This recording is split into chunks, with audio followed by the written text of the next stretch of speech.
ನಮಸ್ಕಾರ ಸ್ನೇಹಿತರೆ, ದಿವ್ಯ ಕ್ರಿಯೇಟಿವ್ ಸ್ಪೇಸ್ ಚಾನಲ್ಗೆ ನಿಮ್ಮೆಲ್ಲರಿಗೂ ಆತ್ಮೀಯ ಸುಸ್ವಾಗತ.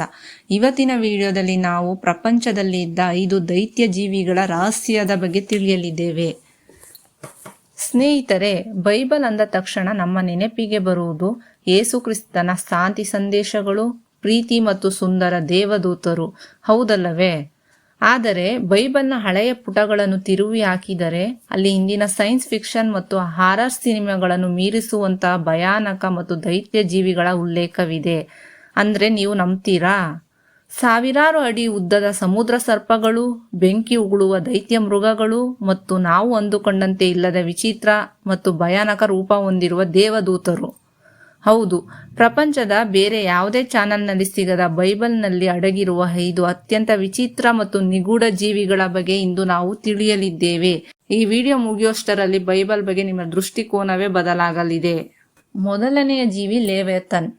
ಬೈಬಲ್ನ ಯೋಬ, ಬುಕ್ ಆಫ್ ಜಾಬ್ ಮತ್ತು ಕೀರ್ತನೆಗಳ ಪುಸ್ತಕದಲ್ಲಿ ಇದರ ಬಗ್ಗೆ ಅತ್ಯಂತ ಭಯಾನಕ ವಿವರಣೆ ಇದೆ. ಇದು ಕೇವಲ ಒಂದು ದೊಡ್ಡ ತಿಮಿಂಗ್ಳ ಅಲ್ಲ, ಇದು ಸಮುದ್ರದಲ್ಲಿ ಬದುಕುವ ಒಂದು ದೈತ್ಯ ಸರ್ಪ ಅಥವಾ ಡ್ರ್ಯಾಗನ್. ಬೈಬಲ್ನ ಪ್ರಕಾರ ಇದರ ಚರ್ಮವು ಎಷ್ಟು ಗಟ್ಟಿಯಾಗಿದೆ ಎಂದರೆ ಮನುಷ್ಯನ ಯಾವುದೇ ತೀಕ್ಷ್ಣವಾದ ಆಯುಧ ಅಥವಾ ಈಟಿ ಇದರ ಚರ್ಮವನ್ನು ಚುಚ್ಚಲು ಸಾಧ್ಯವೇ ಇಲ್ಲ. ಇನ್ನೂ ರೋಮಾಂಚನಕಾರಿ ವಿಷಯ ಏನೆಂದರೆ ಬೈಬಲ್ ಹೇಳುತ್ತದೆ ಅದರ ಬಾಯಿಯಿಂದ ಉರಿಯುವ ಜ್ವಾಲೆಗಳು ಹೊರಬರುತ್ತವೆ, ಮೂಗಿನಿಂದ ಕುದಿಯುವ ಮಡಕೆಯಂತೆ ಹೊಗೆ ಚಿಮ್ಮುತ್ತದೆ ಮತ್ತು ಅದರ ಕಣ್ಣುಗಳು ಮುಂಜಾನೆಯ ಸೂರ್ಯನ ಕಿರಣಗಳಂತೆ ಹೊಳೆಯುತ್ತವೆ. ಅಂದರೆ ಇದು ಬೆಂಕಿ ಉಗುಳುವ ಒಂದು ಪ್ರಾಚೀನ ಜೀವಿ. ಇತಿಹಾಸಕಾರರು ಇದನ್ನು ಇಂದಿನ ಡೈನೋಸರ್ ಅಥವಾ ಪುರಾಣಗಳಲ್ಲಿ ಬರುವ ರಹಸ್ಯ ಜೀವಿಗಳಿಗೆ ಹೋಲಿಸುತ್ತಾರೆ. ದೇವರು ಸೃಷ್ಟಿಸಿದ ಅತ್ಯಂತ ಶಕ್ತಿಶಾಲಿ ಜಲಚರ ಇದಾಗಿದ್ದು ಸೃಷ್ಟಿಯ ಅಂತ್ಯ ದಿನದಂದು ಮಾತ್ರ ಇದನ್ನು ನಾಶಪಡಿಸಲು ಸಾಧ್ಯ ಎಂದು ಬೈಬಲ್ ಹೇಳುತ್ತದೆ. ಸಮುದ್ರಕ್ಕೆ ಲೇವಿಯಥನ್ ಇದ್ದರೆ ಭೂಮಿಯ ಮೇಲೆ ಆಧಿಪತ್ಯ ಸಾಧಿಸಲೆಂದೇ ಸೃಷ್ಟಿಯಾದ ಮತ್ತೊಂದು ದೈತ್ಯ ಜೀವಿ ಎಂದರೆ ಬೆಹಮತ್. ಇದರ ಉಲ್ಲೇಖ ಕೂಡ ಬೈಬಲ್ನ ಯೋಬನ ಗ್ರಂಥ 40ನೇ ಅಧ್ಯಾಯದಲ್ಲಿ ಸಿಗುತ್ತದೆ. ಬೈಬಲ್ ಇದರ ಗಾತ್ರವನ್ನು ಎಷ್ಟು ವರ್ಣಿಸುತ್ತದೆ ಎಂದರೆ ಇದು ನದಿಯನ್ನೇ ಒಂದೇ ಗುಟಿಕಿಗೆ ಕುಡಿದು ಮುಗಿಸುವಷ್ಟು ದೊಡ್ಡದಾಗಿದೆ. ಅದರ ಮೂಳೆಗಳು ಕಂಚಿನ ಕೊಳವೆಗಳಂತೆ ಮತ್ತು ಕಬ್ಬಿಣದ ಕಂಬಗಳಂತೆ ಗಟ್ಟಿಯಾಗಿವೆ. ಅದರ ಬಾಲವು ದೈತ್ಯ ದೇವದಾರರ ಮರದಂತೆ ಅಲುಗಾಡುತ್ತದೆ. ಕೇವಲ ಹುಲ್ಲು ತಿಂದು ಬದುಕುವ ಈ ಪ್ರಾಣಿಯನ್ನು ಯಾವುದೇ ಮನುಷ್ಯನ ಸನಿಹಕ್ಕೆ ಹೋಗಿ ಪಳಗಿಸಲು ಸಾಧ್ಯವೇ ಇಲ್ಲ. ಕೆಲವು ವಿಜ್ಞಾನಿಗಳು ಇದು ಇತಿಹಾಸ ಪೂರ್ವ ಕಾಲದಲ್ಲಿದ್ದ ಬೃಹತ್ ಸೊರೊಪಡ್ ಡೈನೋಸರ್ ಇರಬಹುದು ಎಂದು ಊಹಿಸುತ್ತಾರೆ.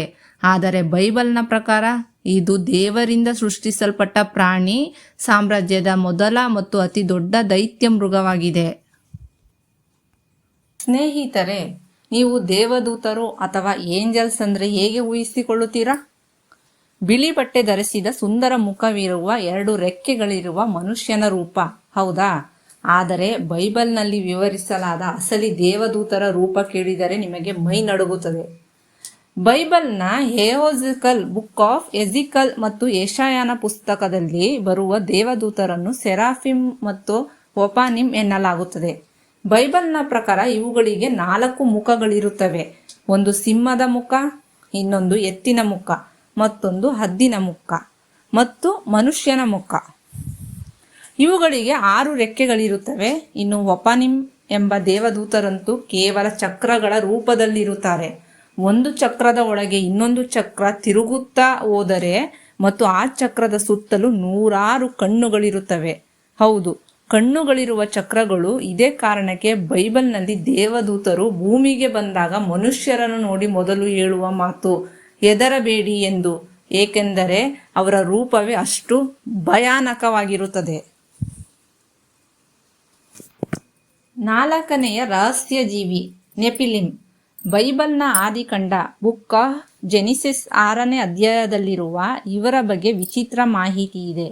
ಭೂಮಿಯ ಮೇಲೆ ಮನುಷ್ಯರ ಜನಸಂಖ್ಯೆ ಹೆಚ್ಚಾದಾಗ ಆಕಾಶದಿಂದ ಬಂದ ದೇವದೂತರು, ಸನ್ಸ್ ಆಫ್ ಗಾಡ್, ಭೂಮಿಯ ಮೇಲಿನ ಸುಂದರ ಮಹಿಳೆಯರನ್ನು ಮದುವೆಯಾದರು. ಈ ದೇವದೂತರು ಮತ್ತು ಮಾನವ ಮಹಿಳೆಯರ ಮಿಲನದಿಂದ ಹುಟ್ಟಿದ ವಿಚಿತ್ರ ಜೀವಿಗಳೇ ನೆಫಿಲಿಮ್. ಇವರು ಸಾಮಾನ್ಯ ಮನುಷ್ಯರಾಗಿರಲಿಲ್ಲ. ಇವರು 10-15 ಅಡಿ ಎತ್ತರವಿರುವ ಬೃಹತ್ ದೈತ್ಯರಾಗಿದ್ದರು ಮತ್ತು ಕ್ರೂರಿಗಳಾಗಿದ್ದರು. ಪುರಾತನ ಗ್ರೀಕ್ ಕಥೆಗಳಲ್ಲಿ ಬರುವ ಎಕ್ಯುಲಸ್ ನಂತಹ ಅತಿಮಾನುಷ ಶಕ್ತಿ ಇವರಲ್ಲಿತ್ತು. ಇವರ ಪಾಪ ಭೂಮಿಯ ಮೇಲೆ ಹೆಚ್ಚಾದಾಗಲೇ ದೇವರು ಇಡೀ ಜಗತ್ತನ್ನು ಮಹಾ ಜಲಪ್ರಳಯದಿಂದ ನಾಶ ಮಾಡಲು ತೀರ್ಮಾನಿಸಿದು ಎಂದು ಬೈಬಲ್ ಹೇಳುತ್ತದೆ. ಇಂದಿಗೂ ಪ್ರಪಂಚದ ಹಲವೆಡೆ ಸಿಗುವ ಬೃಹತ್ ಗಾತ್ರದ ಮಾನವನ ಅಸ್ಥಿಪಂಜರಗಳು ಈ ನೆಫಲಿಮ್ ಜೀವಿಗಳದೇ ಇರಬಹುದೇ ಎಂಬ ಕುತೂಹಲ ಇಂದಿಗೂ ಇದೆ. ಕೊನೆಯ ಮತ್ತು ಅತ್ಯಂತ ಭಯಾನಕ ಜೀವಿ ಬೈಬಲ್ನ ಕೊನೆಯ ಪುಸ್ತಕವಾದ ಪ್ರಕಟೀಕರಣ ಎಂದರೆ ಬುಕ್ ಆಫ್ ರಿವೆಲೇಷನ್ ಗ್ರಂಥದಲ್ಲಿ ಬರುತ್ತದೆ. ಜಗತ್ತಿನ ಅಂತ್ಯದ ದಿನಗಳು ಹತ್ತಿರ ಬಂದಾಗ ಆಕಾಶದಲ್ಲಿ ಒಂದು ದೊಡ್ಡ ವಿಚಿತ್ರ ಚಿಹ್ನೆ ಕಾಣಿಸಿಕೊಳ್ಳುತ್ತದೆ. ಅದುವೇ ದೈತ್ಯ ಕೆಂಪು ಡ್ರ್ಯಾಗನ್. ಬೈಬಲ್ನ ಪ್ರಕಾರ ಈ ಮೃಗಕ್ಕೆ 7 ತಲೆಗಳು ಮತ್ತು 10 ಕೊಂಬುಗಳಿರುತ್ತವೆ.